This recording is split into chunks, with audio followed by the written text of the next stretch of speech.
డీమార్ట్ మధ్యతరగతి కుటుంబాలకు పరిచయం అవసరం లేని పేరు. నెల తిరిగేసరికి ప్రతి మిడిల్ క్లాస్ ఇంట్లో వినిపించే మొదటి మాట, అబ్బా ఈసారి డీమార్ట్కి ఎప్పుడు వెళ్దాం. మహానగరంలో ప్రతి 10 కిలోమీటర్ల పరిధిలో ఒక డీమార్ట్ స్టోర్ ఉంటుంది.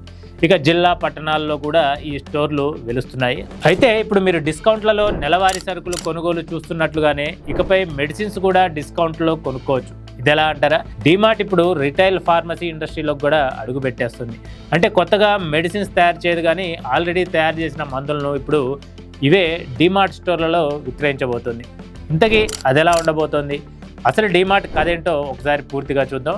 ఇందులో చాలా ఇంట్రెస్టింగ్ విషయాలు చెప్పబోతున్నాం. వీడియోను స్కిప్ చేయకుండా లాస్ట్ వరకు చూసేయండి. మనం నెల సరుకుల కోసం డీమార్ట్కి వెళ్తూనే ఉంటాం. బాటిల్లో నీళ్లు నింపేసినంత ఈజీగా ట్రాలీ నింపేసి బిల్లింగ్ కౌంటర్ దగ్గర వాళ్ళు ఇచ్చే డిస్కౌంట్లు చూసి మురిసిపోతుంటాం కదా. అసలు ఒక సాధారణ సూపర్ మార్కెట్గా మొదలై ఇండియాలోనే తిరుగులేని రిటైల్ రంగంలో ఒక చక్రవర్తిగా డీమార్ట్ ఎలా మారింది? రిలయన్స్, మోర్ లాంటి కార్పొరేట్ దిగ్గజాలు మైండ్ గేమ్స్ ఆడుతున్న ఈ ఒక్క బ్రాండ్ మాత్రం ఇండియన్ మిడిల్ క్లాస్ హృదయాలను ఎలా ఏలుతోంది? దీని వెనుక ఉన్న ఆ మాస్టర్ మైండ్ కథ వింటే మీరు ఖచ్చితంగా షాక్ అవుతారు. ఈ రెవల్యూషన్ వెనుక ఉన్న వ్యక్తి, అదే ఫౌండర్ పేరు రాధాకిషన్ దమాని. ఒక సాధారణ పంజాబీ కుటుంబానికి చెందిన ఈయన ముంబైలోని ఒక చిన్న సింగిల్ రూమ్ ఇంట్లో పెరిగారు. తండ్రి దలాల్ స్ట్రీట్ లో బ్రోకర్. కాలేజ్ చదువులు మధ్యలోనే ఆపేసిన దమాని మొదట్లో బాల్ బేరింగ్ల బిజినెస్ చేసేవాడు.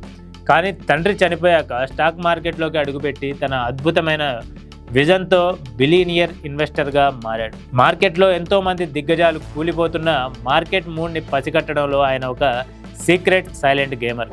కానీ కేవలం షేర్ మార్కెట్లకే పరిమితం కాకుండా రిటైల్ రంగాన్ని శాసించాలనే ఆలోచనతో 2002లో ముంబైలోని పవై ప్రాంతంలో మొదటి డీమార్ట్ స్టోర్ను చాలా సైలెంట్గా ప్రారంభించారు. అక్కడి నుండి మొదలైన ప్రయాణం ఒక సంచలనంగా మారింది. మొదట్లో 1-2 స్టోర్లతో నెమ్మదిగా మొదలై కాలక్రమేణా దేశవ్యాప్తంగా వందలాది స్టోర్లకు ఎదిగింది. ఇక్కడ డీమార్ట్ కొన్ని సీక్రెట్ బిజినెస్ ట్రిక్స్ ప్లే చేస్తుంది. అవేంటంటే, చాలా కంపెనీలు భారీగా అద్దెలు చెల్లించి ఫ్యాన్సీ మాల్స్లో స్టోర్స్ పెడితే డీమార్ట్ మాత్రం ఓల్డ్ ప్రాపర్టీస్ మోడల్ని నమ్ముకుంది. అంటే స్టోర్ పెట్టే ప్రదేశాన్ని లేదా స్థలాన్ని సొంతంగా కొనుగోలు చేసేస్తుంది. దీనివల్ల నెల చెల్లించే భారీ అద్దె భారం అసలు ఉండదు.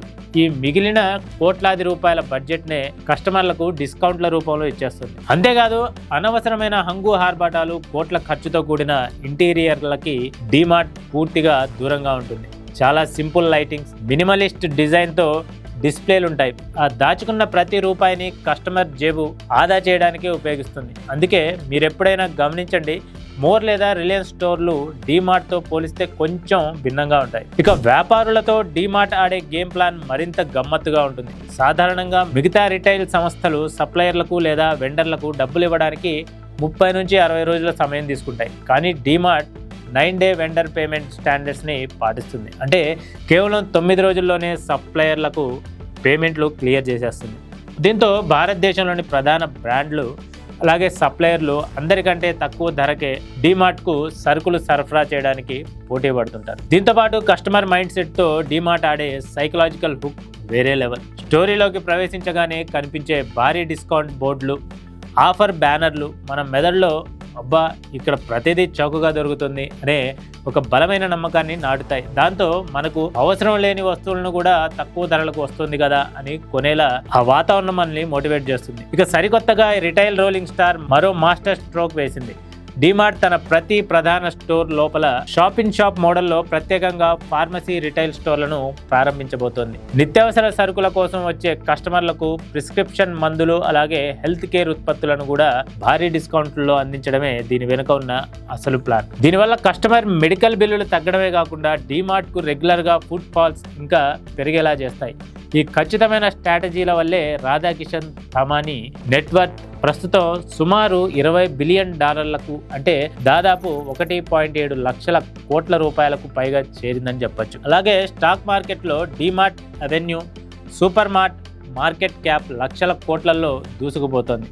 రిలయన్స్ వంటి బడా సంస్థలు మార్కెట్లో ఉన్నప్పటికీ డీమార్ట్ పాటించే ఈ క్రమశిక్షణ, తక్కువ మార్జిన్ ఎక్కువ వాల్యూమ్ మోడల్ అలాగే కస్టమర్ కేంద్రీకృత ఆలోచనే దీన్ని ఇండియాలోనే తిరుగులేని రిటైల్ కింగ్ గా నిలబెట్టింది. చూశారుగా, బిజినెస్ అంటే కేవలం కోట్ల రూపాయలు కుమ్మరించడం కాదు, కస్టమర్ మైండ్ సెట్ ను అర్థం చేసుకొని సిస్టమ్ ని సరిగ్గా బిల్డ్ చేయడమే అని డీమార్ట్ చేసి చూపించింది. మరి మీలో ఎంతమందికి డీమార్ట్ కి వెళ్తే అవసరం లేని వస్తువులు కూడా ట్రాలీలో వేసే అలవాటు ఉంది. అలాగే డీమార్ట్ ఫార్మసీ స్టోర్ల గురించి మీరేమనుకుంటున్నారు కింద కామెంట్ చేయండి. ఈ వీడియోలోని ఇన్ఫర్మేషన్ మీకు నచ్చితే మీ ఫ్రెండ్స్ అలాగే ఫ్యామిలీతో షేర్ చేసుకోండి.